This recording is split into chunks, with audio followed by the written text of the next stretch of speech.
Hi folks, welcome back to Nidome TV. This episode is quite exciting because I've tried something really new and I'm putting a lot of effort into quickly editing this as soon as possible because it's still summer here and a lot of people are actually heading out doing this particular activity that I'm going to talk about. So one of the absolute most quintessential experiences you can have here in Japan is Sawanobori. As climbers, obviously the thing that we hate most is wet rocks.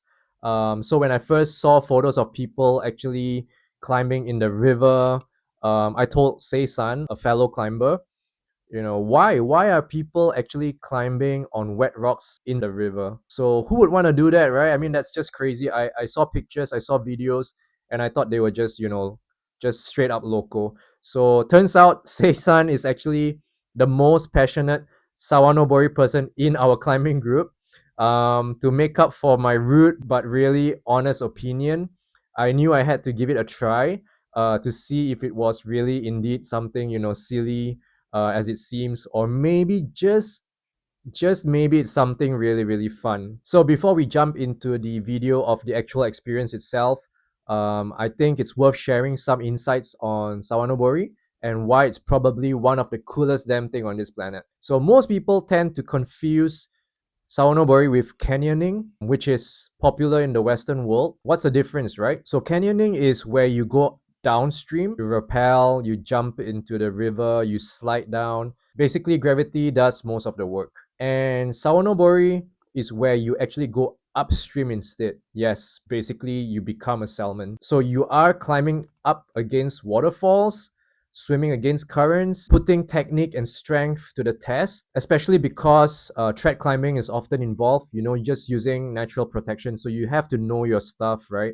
For your safety, as well as the rest of your team. You are climbing, after all, on wet rocks. Let's not forget that. Pretty dicey, but therein lies the action. It is really, really, I could just sum it up in one word, it is adventure. More than just, regular rock climbing itself. As far as I know, this is something unique to Japan. If you know of any other culture that practices upstream climbing, hit the comments below. I'd be really, really keen to find out as well. So Sawa means stream and Nobori means climb.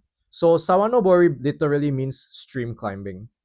It combines hiking, scrambling, rock climbing, swimming, even rope work and route finding as well. After all, you are in the wild and there is little to no signal. Actually, there was no signal at all for the longest time when we were out there. So you have to rely a lot on route finding. There were times where we couldn't actually ascend the stream because the waterfall or the current was too strong and we had to actually climb around the rock. And making that decision is problem solving on the spot. So definitely a lot of mountaineering skills involved. And part of my preparation for this video was doing some research on the origins of Sawanobori. So here's the cool part.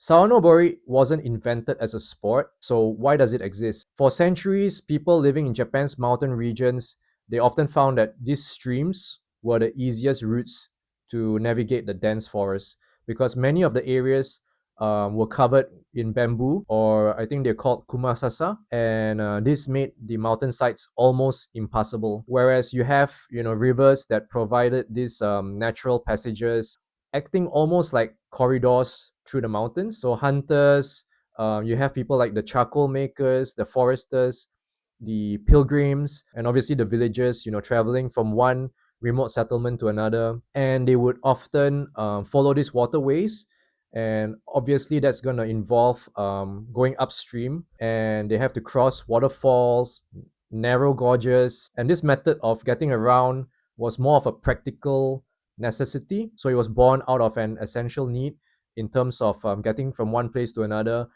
and it sort of evolved into a recreational thing, especially after the establishment of the Japanese Alpine Club. I think it was 1905, and obviously also influenced a lot by the rapid growth of mountaineering as a recreational sport in Japan. There is a strong emphasis on teamwork, obviously, self-sufficiency, and respecting the river.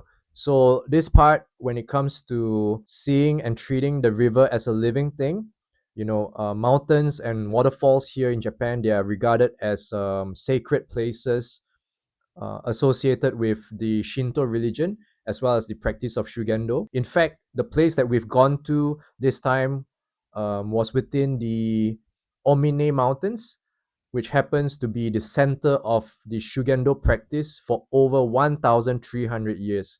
So that's pretty cool. I couldn't have asked for a better place to try Sawanobori for the first time. Just thinking that, 1,300 years ago, many of these streams there was actually originally traveled by Shugendo practitioners. I think they're called the yamabushi as part of their spiritual training. That was just quite mind-blowing when I actually found that out during my research. Being a foreigner here in Japan, it's not easy to get opportunities like this to experience something that's really authentically Japanese. And I have Sei-san to thank for. I would say it's pretty life-changing. So I think if you're traveling to Japan, especially in summer because of the heat, getting into the stream. I'll talk a bit more about regulating your body temperature in the video later. It is very demanding physically, but at the same time, it is also very rewarding, and it could be one of the best experiences, not just for Japan, but just in your life, overall.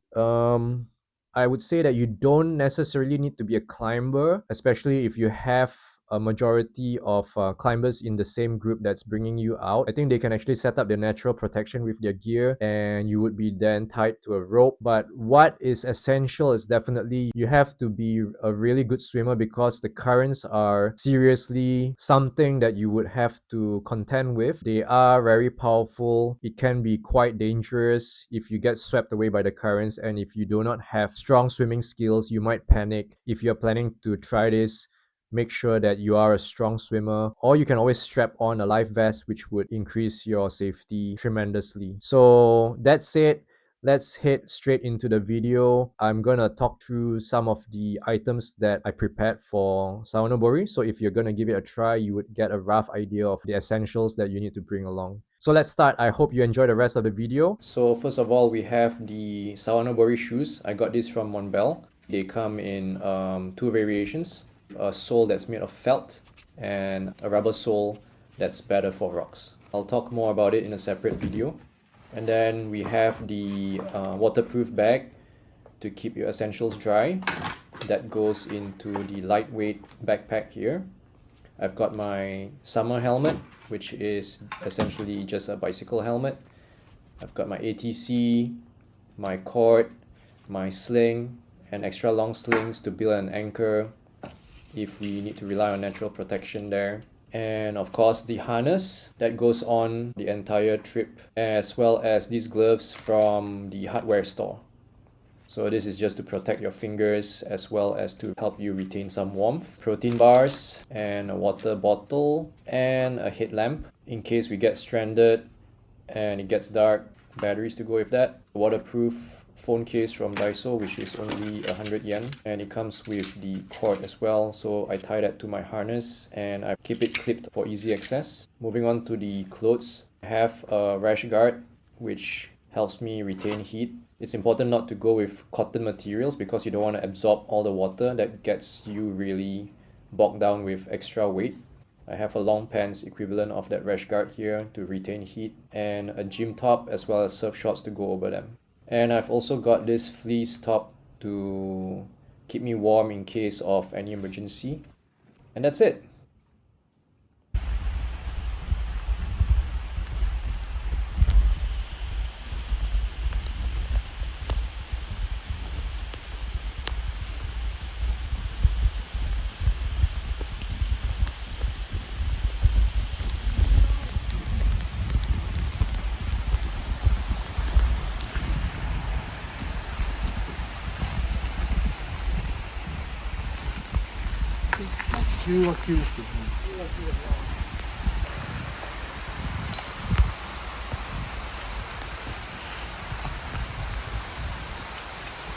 Down here? Be careful, man.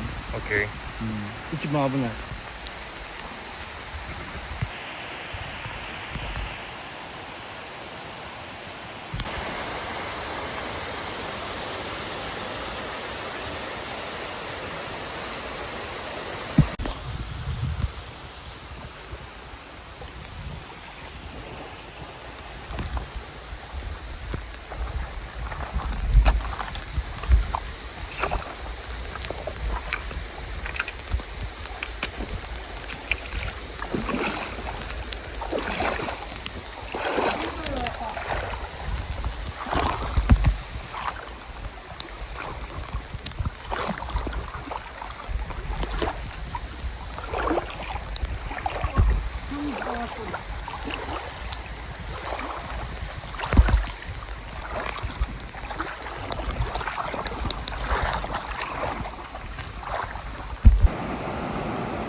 ち上がって。OK。短いな。小さいな。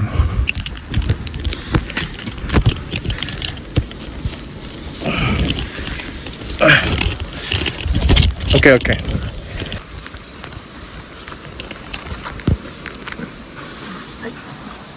重たい。頑張。背中で押して。Yes yes。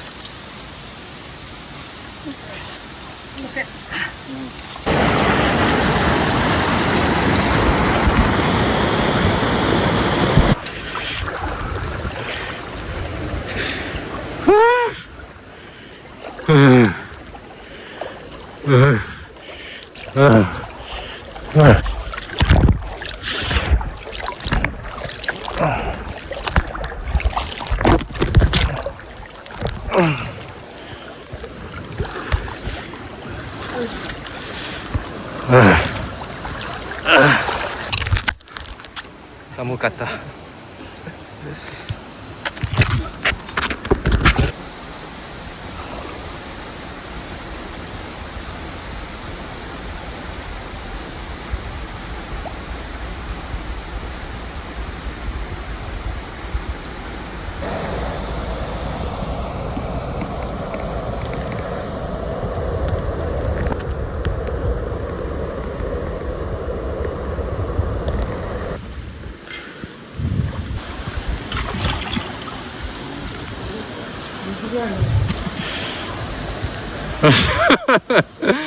It's gonna be very cold.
ナイスナイスナイスナイス。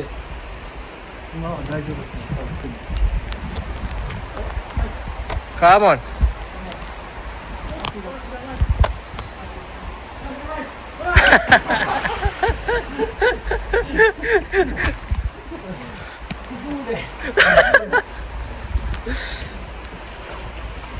Your turn.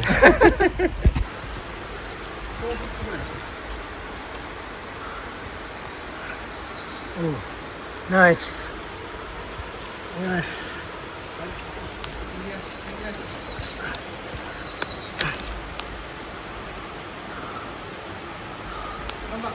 次どう行く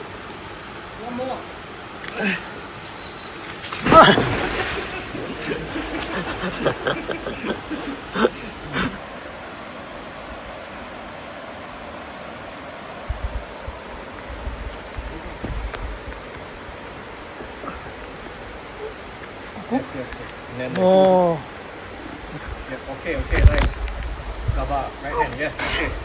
Left hand go, yes, yes, yes, nice.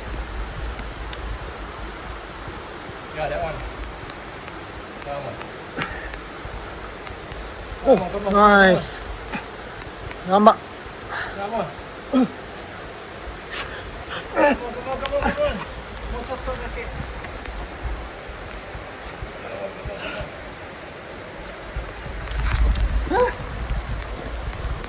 おーナイス。やったよし。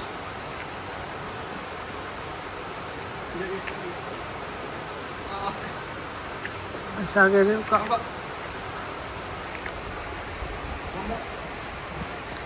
もっともっと。頑張っ。いけるいける。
If you enjoyed this episode, please like and subscribe. And I hope you guys actually get to try Sawanobori. Climb safe, swim safe, and enjoy being a salmon. Take care, guys. See you in the next one. They saw なんていうのかな The spear. artificial object